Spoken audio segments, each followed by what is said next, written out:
hopefully. Yeah. Thank you, Paul. You're welcome. Thank you. Well, I come from recovery from alcohol AA, and I've been sober for 22 years now. And in that process, they present it mostly in recovery. It's presented as the root of the problem is obsession with self. Yeah? The symptoms of drinking and drugs are just symptoms. The real dilemma or the real disease is you're obsessed with this idea of being Paul. Now, after about 9 or 10 years in the program, I came to another conclusion. It didn't seem to be what was really happening to me. And I had been introduced to this idea of non-duality. And so with the sense of non-duality, which is there is no long-lasting, independent, separate entity. And if you ever hear of Buddhism, they would call it that nothing, no object or thing has any inherent existence. Everything is truly empty. Empty of what? Of being a separate, long-lasting, independent thing or self. And that's all there is that, this one energy, let's say. And then the consciousness is appearing as itself in this place. So consciousness, coming through an apparatus called the body, gets to experience itself as other. But all there is one medium, let's say, one energy. You want to call it awareness or consciousness. So applied to recovery was, all right, so I was working in the recovery program for 9, 10 years, trying to struggle with this obsession with self, because the head is running an advertising constantly about how I'm going to be, how it was, how you are, how it's going to be, how I am, and all like this. It's what we call in recovery, I want to spend a lot of time on this, the act of reliance on self, and that's being identified as it really, is playing God. Your head plays God. It tells you how you are. It tells you how you're going to be. It forecasts how everything's going to go based on how it thinks it was. Yeah? And it plays God. And but the thing is, it isn't God, but it uses your sort of godlike juice, because you are an incredible energy. But when it's defined by self-centeredness, it becomes a very small energy. It's sort of like this huge energy has to squeeze through a very small window. Yeah, self-centeredness is a very small system of thought and interpretation. And most of us are suffering from the disease of self-centeredness. Everyone is recovering from something here. Alcoholics and addicts are just extreme examples of self-centeredness. And actually, we have a lot to teach other people, because it's the same thing. All it is a difference in degrees. They may be relieving their self-centeredness by watching movies or shopping. We do it by getting loaded. And that furthers, it's an explosive demonstration because it creates consequences. Their consequences may be more quiet, but it still has consequences in their lives. We're just an extreme example of self-centeredness running wild. So when I looked at this idea, all right, so I've been struggling with self as if it was an antagonist and I have to wrestle with, and it seems to be in my thoughts. When I looked at it from this other view, that the real root of the problem is I'm identified as a self. I'm actually identified as a thought. That the mental process is producing a sense of being a long-lasting, independent, separate entity. It's almost like a thought wrapped in a feeling. You have a sense that you're you. It seems to be authentic, but you have to realize what's delivering that authenticity and what's receiving the authenticity isn't authentic. It's the whole system is relying on itself. So the mental process is producing this feeling and this sense of being a self. And now that sense of being a self rises above and now thinks it's having the mental process. Because what I've noticed with the activity of selfing, I like to call it selfing, the activity of selfing, one of its first movements is to claim. Yes? So the mental process produces this sense of being a self. It rises above the process, and it claims, I'm the thinker. It rises above the body, I'm the body, or I have the body. Yes? It now has your time. It now has a life. It claims everything. Every feeling is now my feeling. These are my opinions. These are my habits. And it reinforces, or it actually, through its activity, it makes the flesh and blood of being a self. And then obviously you're perceiving this body all day, so you're taking the self to be you. So the self, the mental process is aligned and reinforced by the perception of the body. So you feel like you're a long-lasting, independent, separate entity.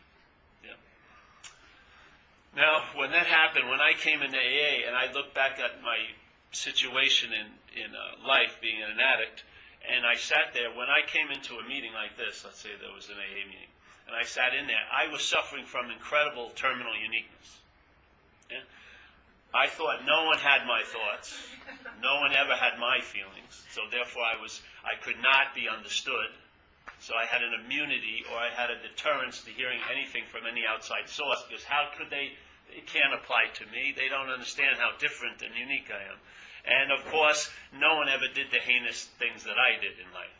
So I came into AA and I sat down, and 45, 50 people were there maybe, and they started sharing, about their thoughts and their feelings and their reactions. So after about a month, I could only come to two conclusions. Either they have my thoughts, my feelings, or my reactions, or they're not my thoughts, my feelings, and my reactions. And so the first leap was I realized the thoughts I was having could be called alcoholic thoughts. The feelings I was having was generated by alcoholism, and my reactions to life were what an alcoholic would do, reacting to life. And so by sharing and hearing people, I started getting out of this sense of that decentering or the impersonal. I started to see what was extremely personal as a little less personal, and I started to feel relief. Yeah? So I could see a thought, because every one of us is conscious, and you're actually not, I don't believe we're thinking thoughts, you're seeing them. The apparatus thinks the thought, the brain and everything, but you are the awareness of those thoughts. You see the thought, and the thought usually triggers feelings and stuff like that, but you see it. You are not the thinker of the thought. That's my experience with it. So there's the seeing of the thoughts.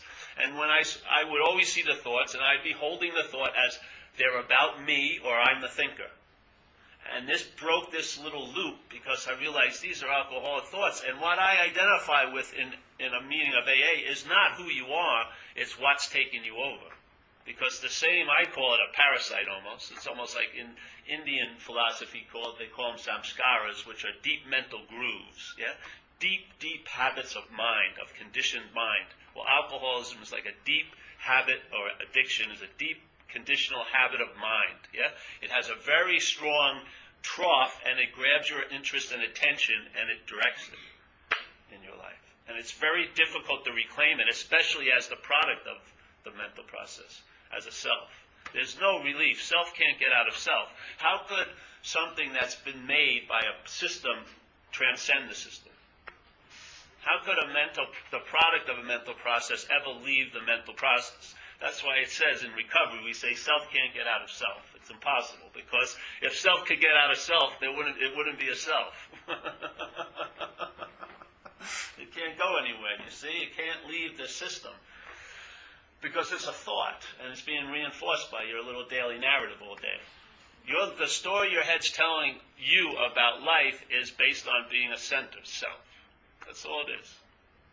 And it reinforces, to me, the daily narrative is, or what we would call in recovery, the obsession with self, is really the way the identification is reinforced every day.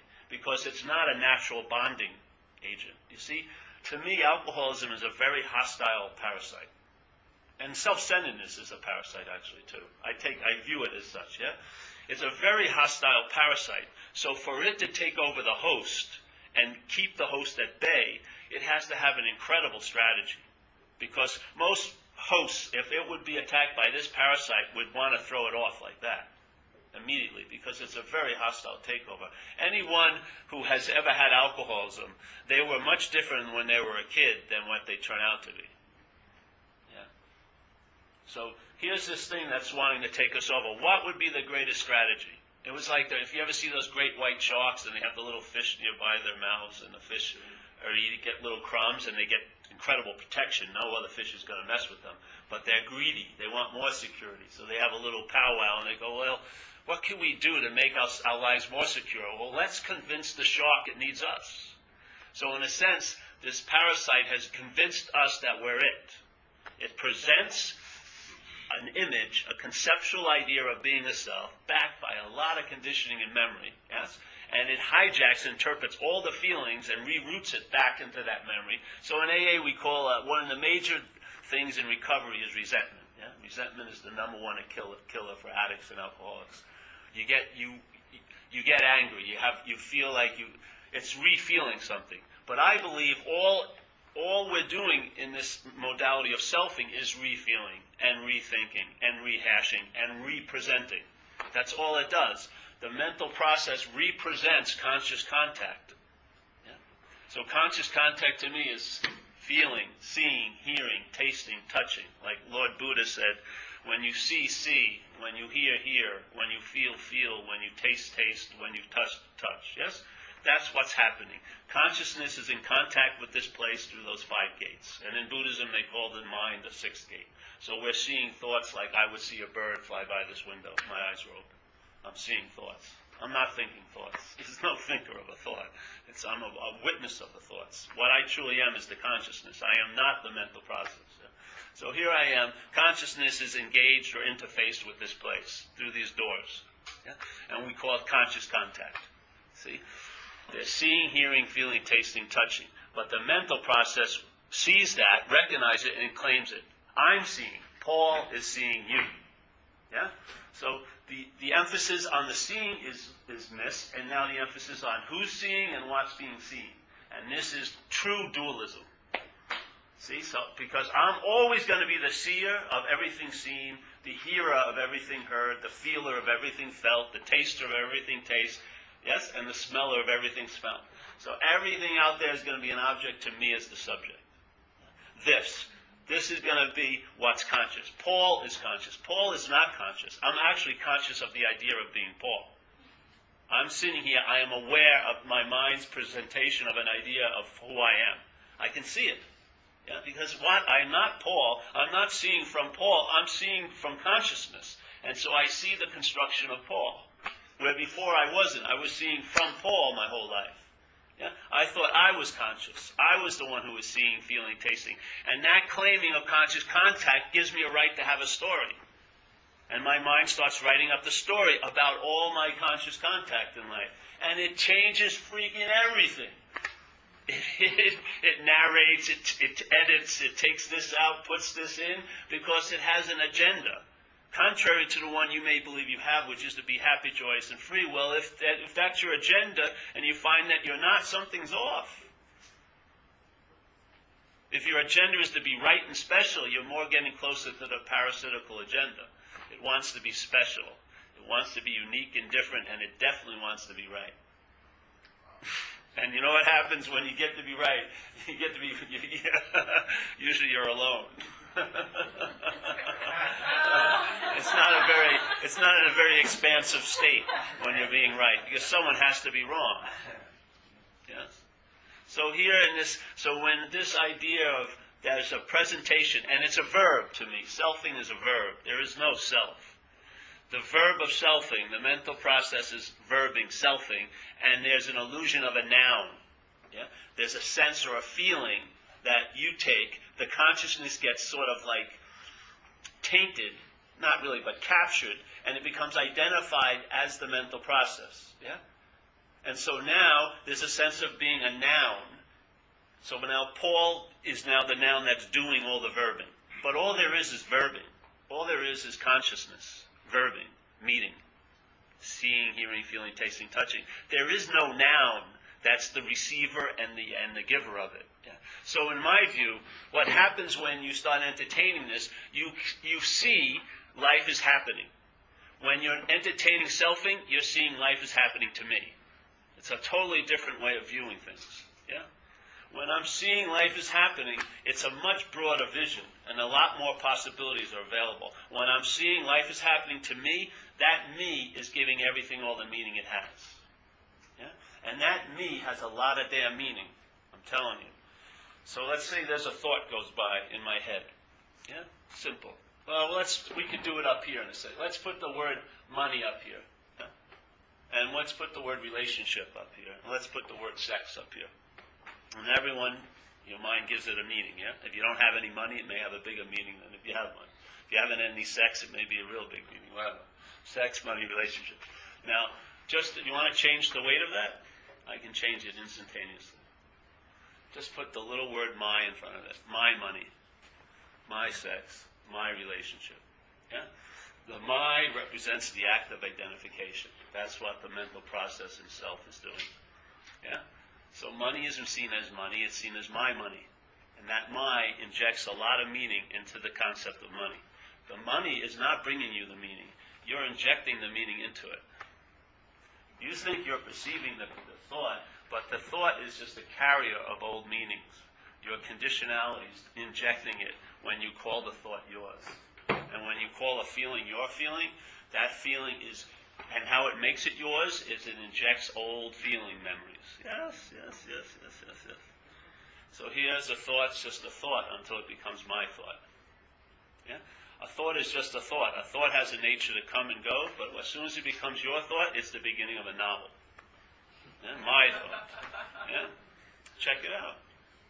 So here's a thought, here's a thought, here's a thought, here's a thought, here's a thought. You're not saying this is my thought every day.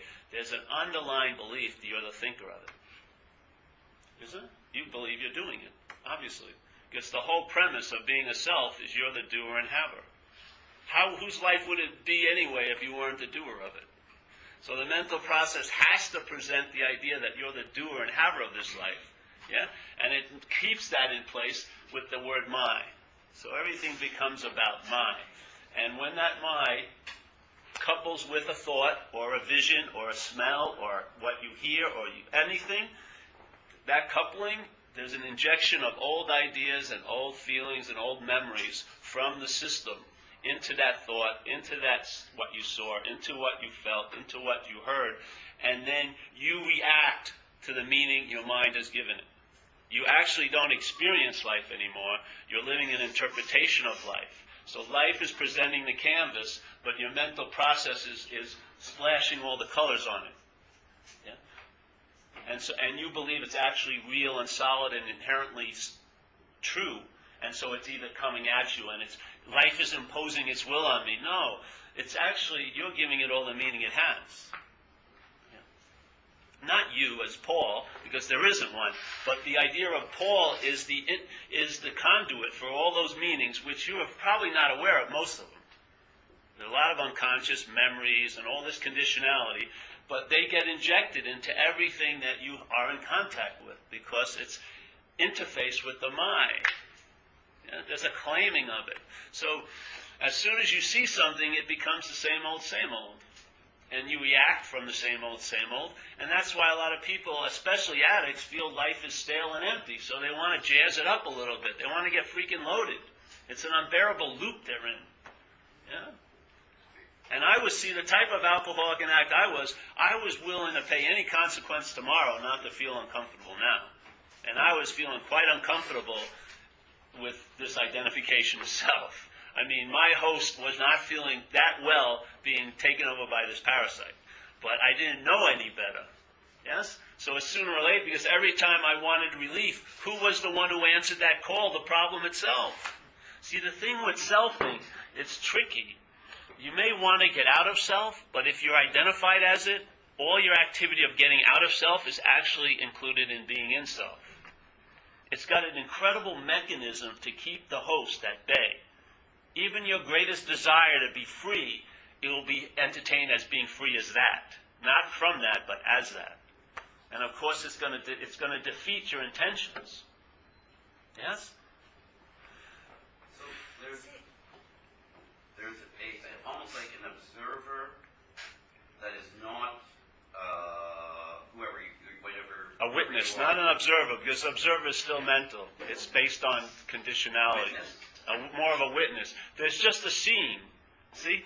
Consciousness is actually predefined well. It's conscious. Or let's say awareness. The definition of awareness is pretty good. Its nature is to be aware. That's it. So there's an awareness. So I am aware of what's happening. Yes? Okay, this awareness is what? Is it like part of the energy? Or I don't know what the hell it is, to tell you the truth. But what I know is I know what I'm not, which is the information I've needed. What I am, I don't know, because see, the thing is, if you look at the non-duality thing as Cesar presented it, there's no separation between you and that source, so how can you know it? See, you're knowing from it all day. That's the dilemma. See, we want to know it so that we as this can have an experience of it. You can't have an experience of it because there is no we as this. It's pure subjectivity. It can't be an object. Another subject can't have an experience of it. We're a pseudo-subject. What we're doing with language all day is we're objects using a subjective language. If you ever noticed, it's always me, I did this, I did that, da da da da. But we're just objects using a subjective language, which confuses us more and more because we keep taking this object as what's the subject. But the subject is seeing, hearing, feeling, tasting, touching.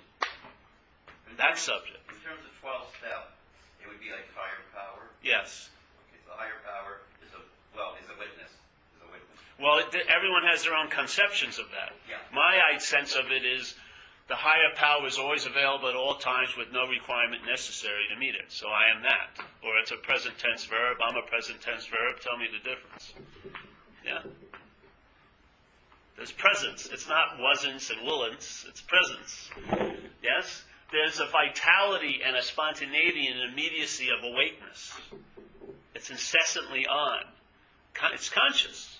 Yeah? And that what occurs is your emphasis of your interest and attention shifts from the mental process, I, me, mine all day, to this other whatever, I'd say non-locality, and then you see differently. There's no work or striving for it. For me, all I do is I just tell the truth about what I'm not. That's being the truth of what I am, because that's being conscious. I can see what I'm not. I can see it structure, I see it how it's presented, I see the advertising to support it, and so that, after a while of that seeing, something occurred where I sense, aha, that must, I am that, so to speak. I am the seeing, not what's being seen. Yeah? I was always identified with what was being seen. The seeing was always going on. That's what's driving addicts crazy. In some respects, they're hyper-conscious, but they're so conscious as Paul, it's driving them freaking crazy. If that emphasis would shift, that thing that's driving them crazy would be their peace right now. The same attention. I mean, when I was out there, I was up 7 to 10 days, a lot of times shooting coke.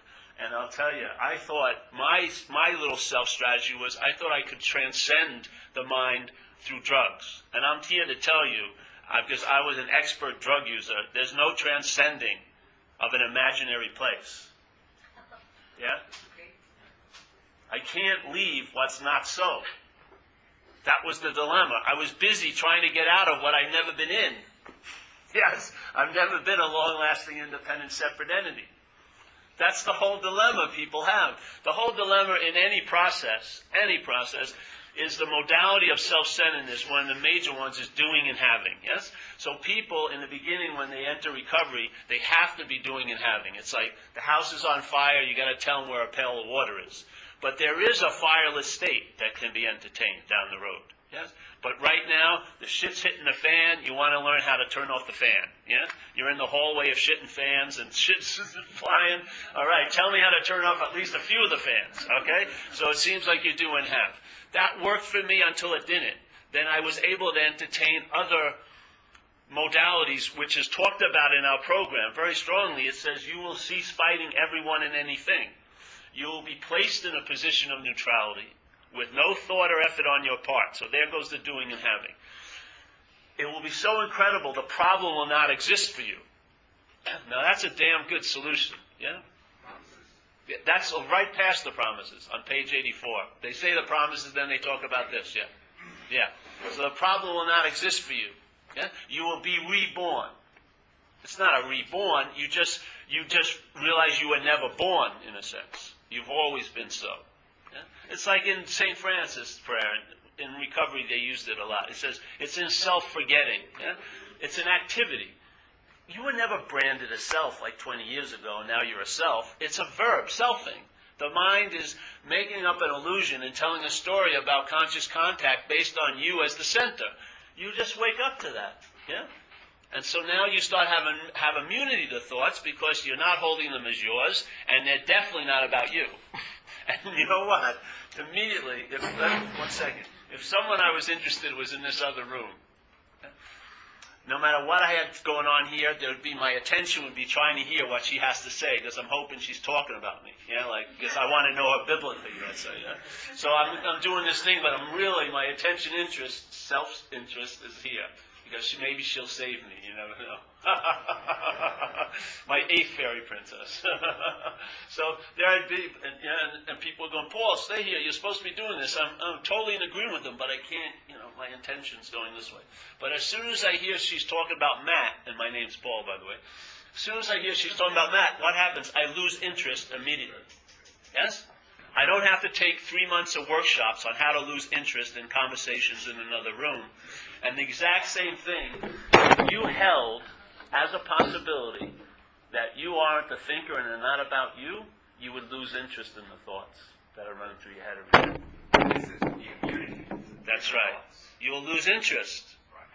Your attention and interest will stop living in that orbit of selfing, and then I don't know where they'll go, but it'll probably enrich your life when your interest and attention is being delivered and directed by something other than self. It has for me. Yeah?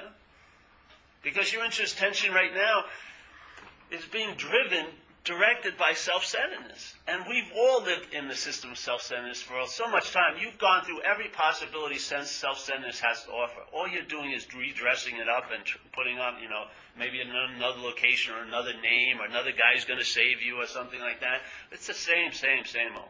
And the most people can do in self-centeredness is, I will be okay later. They never entertain their okay now. It's always, I will be okay later based on something they're going to do or not do.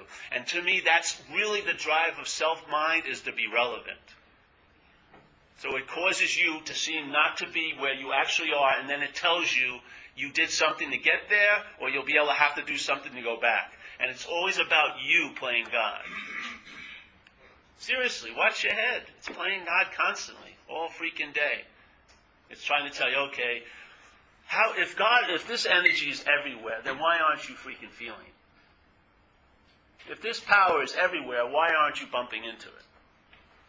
I would say that we all are in everywhere, but we're not in a sense. We're in a mental special somewhere.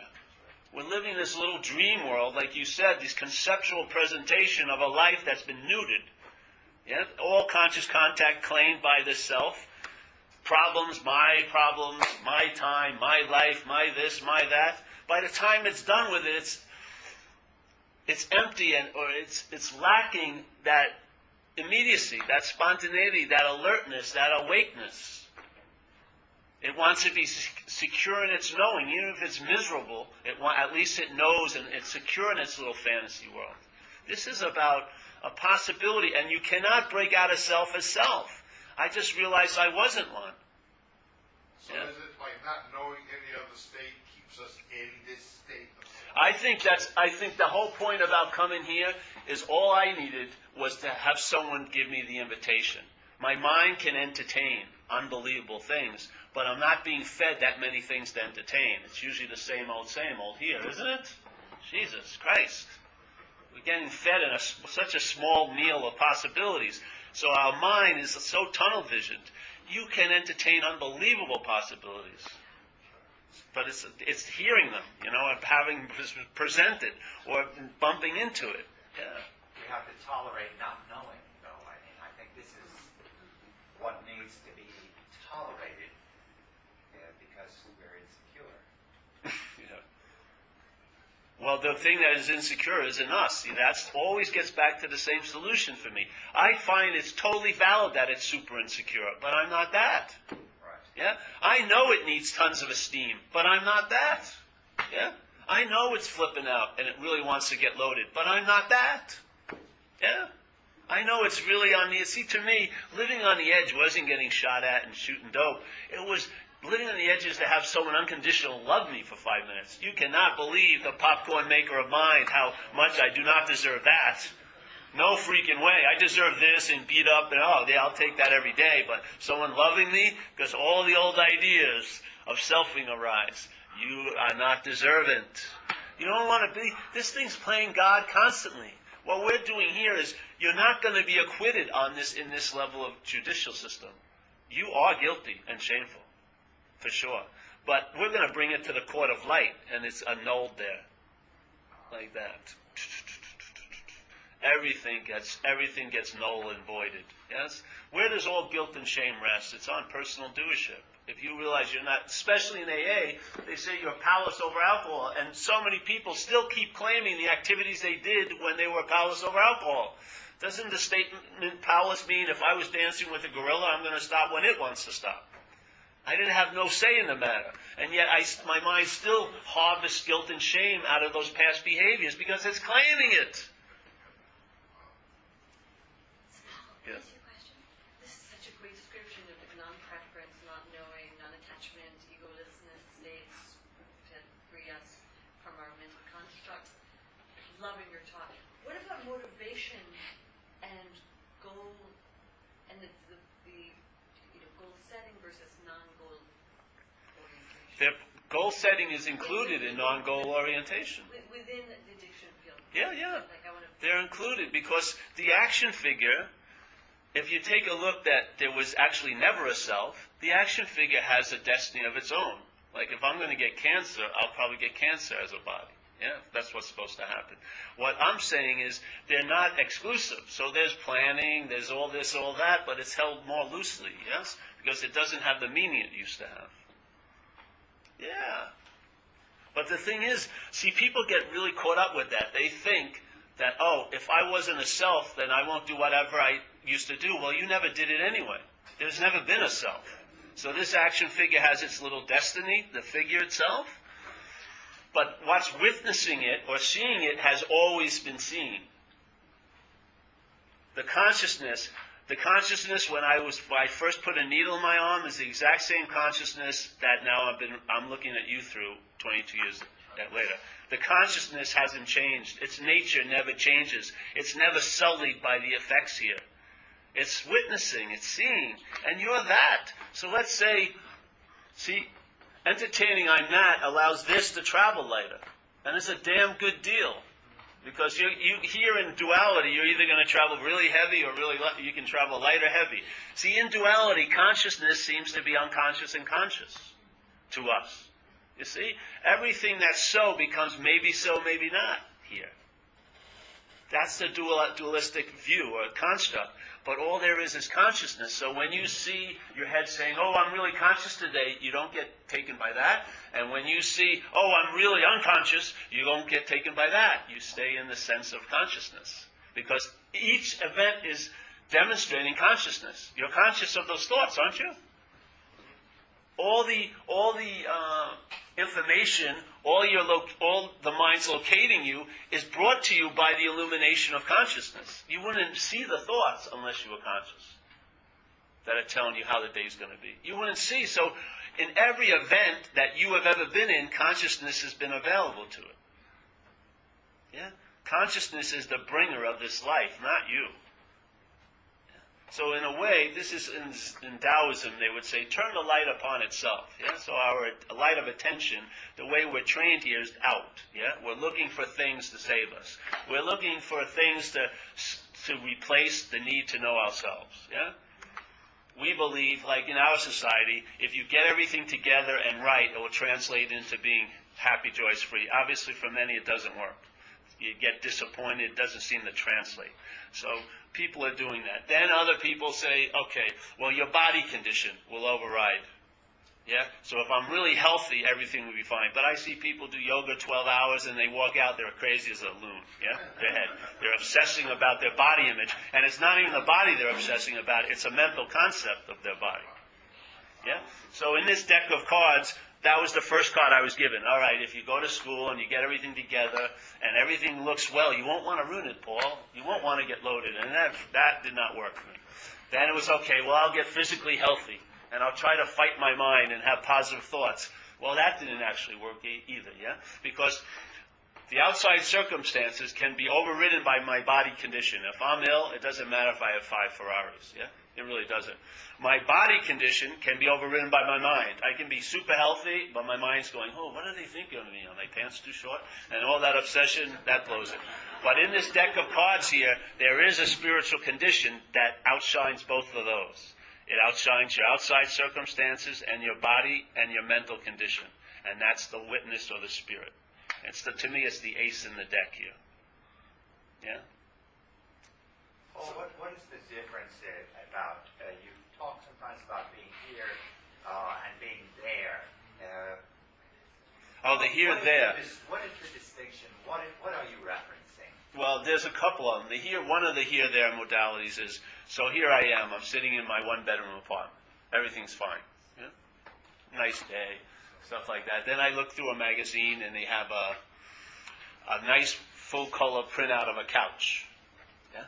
So my mind goes, oh, Jesus. And then it sees the couch, and it really likes the couch, and it looks around the one-bedroom apartment and realizes it's couchless. Yeah? I don't have a couch in this bedroom apartment. And now I was totally okay. I'm starting to feel irritable, restless, and discontent. My mind's now thinking that if I get that couch, it's going to make everything really great. Yeah? So now this here gets invalidated by that there. The there is the couch. And my entertaining it is actually how the mind uses to invalidate the invitation of this moment, which is the only invitation, yeah? So now I start working to get that couch. There's nothing right or wrong with couches, so I'm working.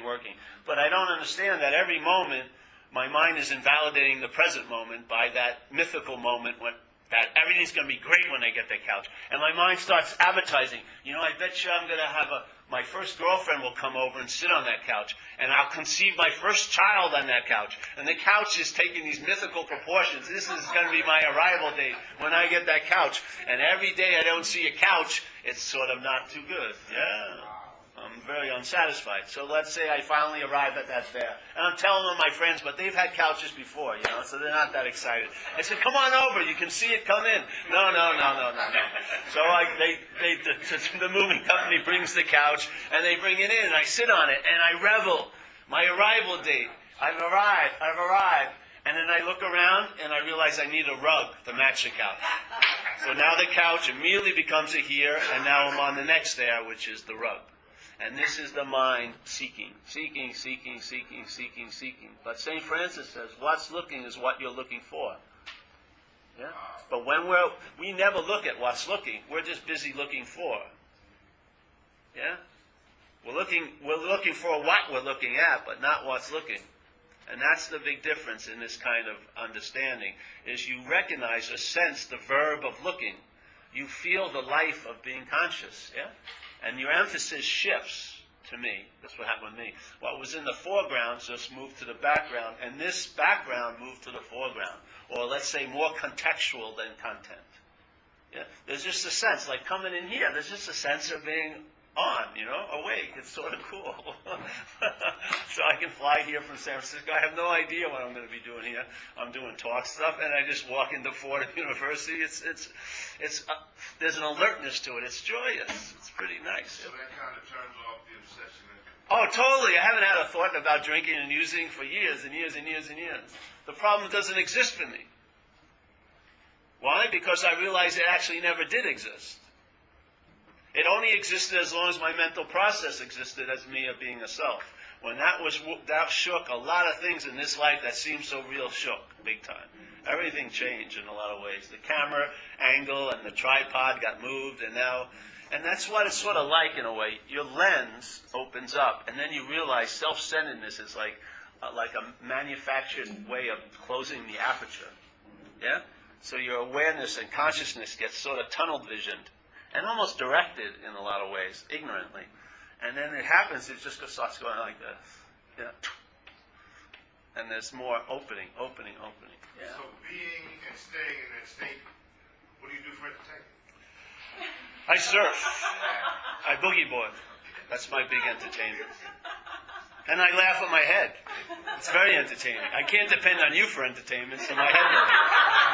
I walk around and it's so hilarious what it does. It really is. It's incredible. Now it wants to say, okay, I'm ready to join you. Yeah, now that it felt like it's lost the battle. I want to go along with you now. Oh no, you missed the boat. It's too late. It's just a narrative. It's just a mental process. It has no true, it's definitely not one of the primary functions of living. Yeah? And it's also, if you just look at self-centered, it's a very archaic system. Very archaic. It's crude, and the thoughts are all old. They're just rehashed and represented, and that's basically all it does. It has maybe 4 or 5 possibilities in self-centeredness. You may be saved. It will get better later. Everything will be whatever, and it just represents these. And they're like dead life preservers. We've grabbed onto them, and then we get mad at them and have to rationalize and make excuses because it never delivers the goods. So this could open the door for you to try new and adventurous things. Totally. Exactly, because you're not formed by the old idea, see? It's not, I don't like this. I don't know what I like. I had to find out. Paul, could you tell us the Heaven's Gate story? All right. Then, you want to ask first question? Yeah. I was going to ask you, do you find that the world finds your perspective refreshing and interesting? For a few days. Because it's so But then they go home and think about it, and it doesn't work out. Really. No, that's my experience, really. I do this a lot. I've shared a lot around a lot of places. And, I usually have to leave before 3 days are up, or they'll turn on me. Angry moms. As soon as they think about it with the system of self-centeredness, they always find a reason why it's not for them. Not always. Some people, Jeff and other people, have gotten into it. But a lot of people, if I was a self, it would be very disappointing. Presenting this, literally. Because you're not going to get... first of all, it's a terrible career choice because I have to become obsolete. Because you are that. You don't need me whatsoever. I'm just here to invite you to entertain something that's already so. I'm actually offering you nothing. So it's not a really good commodity to sell. But you can't return it. So once you get it, it's on you. You've been served the spiritual subpoena, so to speak. Yeah, so it is. No, some people it varies, but generally, no. I mean, an everyday lady. How does it go? And everything. Oh, for me, it's fine. Yeah, unless it's not. Things happen, Right now, it's pretty good. I could be surfing in California, though, in Fordham, wherever. I'm getting over that. But see, the point is, with this entertaining, you don't go there. You can't be in California surfing because there's something happening. You get grounded. See, we'll go to Heaven's Gate, but I want to go into this other thing. What's happening and what's not happening. Yeah? This is a big one because most people in their mental experience are entertaining what's not happening. Yeah? So, in what's not happening, so let's say next Friday, in what's not happening, anything can happen. Yeah? This is why the mind loves it, because it can like John Coltrane it. It can just riff. What could possibly happen to me next Friday? All based on the conditioning and memory. So, you could have cancer next Friday. You can be healthy as an ox right now, but you can have cancer next Friday. And if you're addicted to this mental process, which you will be as a self, because that is the mental process. I mean, your attention and interest will be bonded to where the mental process goes. And when it goes into what's not happening, and it starts saying, hey, I could have cancer, or my girlfriend's going to be sleeping with my best friend next Friday, or I'll have no money, and all the meaning that you give those events. See, it's not the event itself, it's the meaning that's injected in them. Like, it's terrible if my girlfriend sleeps with this guy. So that meaning that the mind injects in it, it actually downloads now into the body. So you have a body experience based on a mental process. The mental process is in what's not happening, and it has... See, I think fear is a valid emotion, right? In life, if you're lucky, maybe 15 times in your life, there was really a fearful situation, like getting run over by a car or somebody, whatever. But most people are living in anxiety, mental anxiety, which is producing the physiological effects of fear, but with no threat in the moment. So all the threats are being brought to you by what's not happening. You have to go into what's not happening to download the anxiety now. Because there's nothing to be worried about now, is there? Oh, yes. Okay, you can tell yourself that, you're creating this perception. But when let's say, working with clients who have severe trauma, trauma changes the structure of the brain. Yeah. So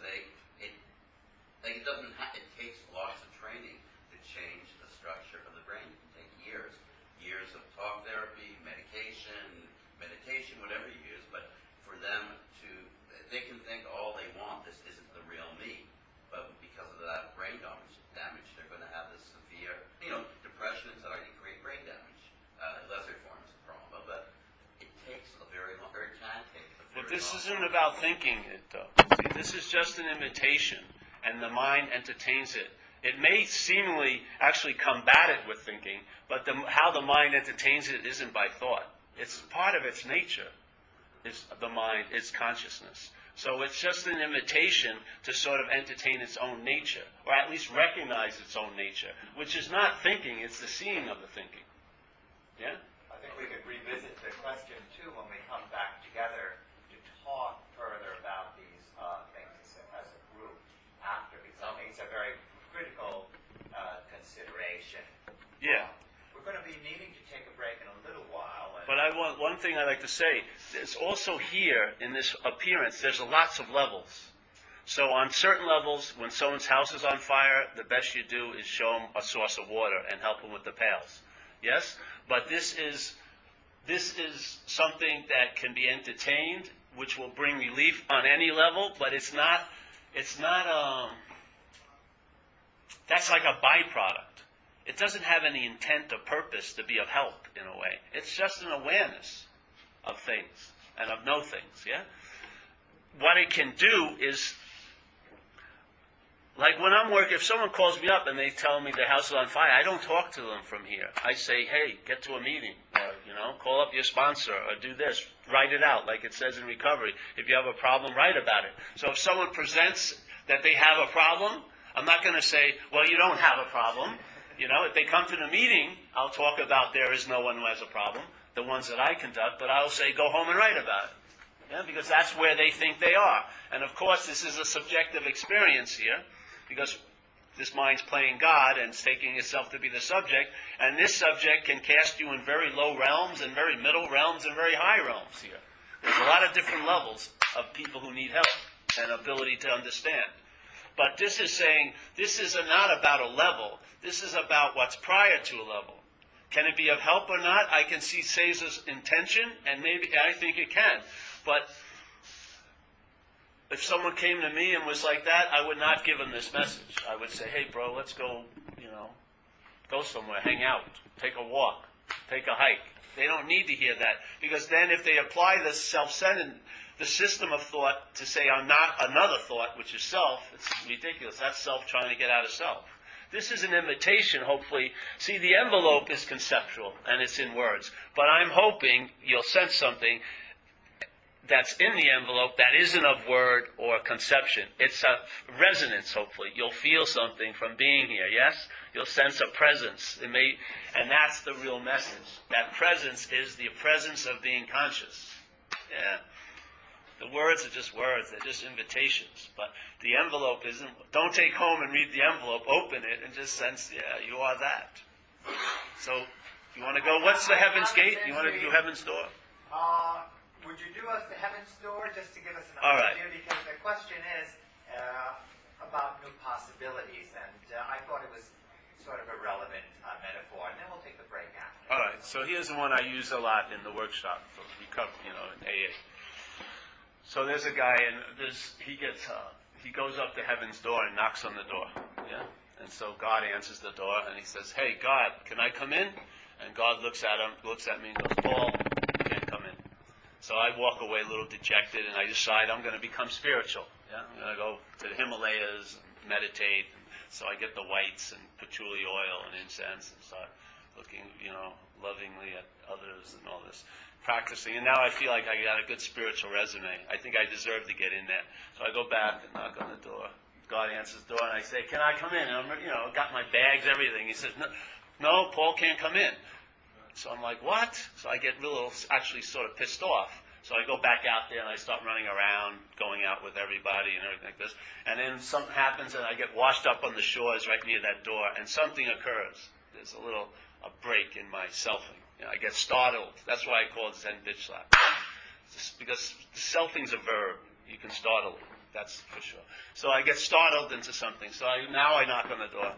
And God answers it. I said, can I come in? And he looks at me again and goes, Paul can't come in. And I walk right in. Yeah?